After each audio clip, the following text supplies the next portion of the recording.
Representative Collier, do we have confirmation that Republicans are going to pull that provision? Well, that's the first time I heard that. I have not been in contact with them. They have not reached out to me. I was not aware. In fact, at the hearing, the more than 23-hour hearing that Ms. T, the dean of the Texas Democratic delegation, was at, they offered amendments to the bill, and they were all rejected under party lines. So this is just another play that they did in the regular session where they made promises and made commitments, but they were all unfulfilled. So I would hope that they would keep the promise, but I'm not going to hold my breath on it.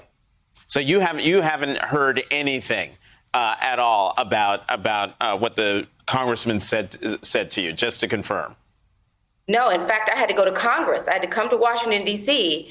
to hear from a congressional member that the Texas House members are willing to negotiate or make revisions to their anti-voter bill. Mm-hmm. Representative Thompson, great to see you again. You've been in town, as has Representative Collier, 18 days. You have yet to meet with President Biden. Are you hopeful that you will be able to meet with him in the time that you are here? And if you do, what would you want him to understand about the fight for voting rights, not just in Texas, but what it means for America? I would like for him to understand that we are Americans who deserve the same voting rights that every citizen has, and that it is time for us to stop fighting the same fights of the past in order to be able to have a voice in our democracy. You know, you said something to me in our conversation that I had with you on my podcast at the Washington Post, Representative Thompson. You said, we're regressing back to a place in history where we want to limit minorities' right to participate in their democracy, just like my grandmother was limited in her right to participate in democracy. In the end, do you think when this is all done, when you have to go back to Texas, that you will be able to go back to Texas, both of you, and say that you did indeed win something as a result of this fight?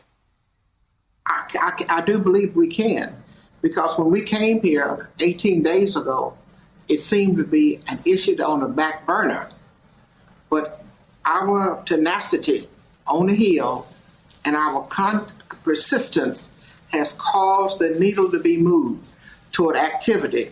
Even today, we learned that the Speaker of the House, the Majority Leader, and another senator went to meet with the president to talk about the bill, the voting bill. And we know that we need pre-clearance, and we need pre-clearance with retroactivity to it 2 to 3 years. And that would solve the problems. We would not have the problems that we have in Mr. Capehart if Texas was not a state that's 83.5% people of color. Representative Collier, I think this is going to be a last question to you, and that is this. In your meetings in Washington here, how prominent is the discussion, or how prominent is talk of the filibuster, doing away with it, reforming it, carving out a provision so that voting rights doesn't have to survive a filibuster? How big is filibuster in your conversations? Well, I think we need to get to the substance of the measures. What are they going to do? Are they going to amend the For the People Act and add a provision? What we really need to see is a pre-clearance provision with a 5-year look back. And whether that pre-clearance is based on historical data of a state like Texas, who has a history of discrimination against people of color, or are we going to look at those states that are now having a higher rate of people of color and look at the practical implications? So we just want to make sure that they are continuing to have those discussions and moving the needle forward, like Ms. T said, to make sure that they can get towards that discussion of the filibuster. But we got to start with the substance of the bills and make sure that they can have a consensus so they can move forward quickly.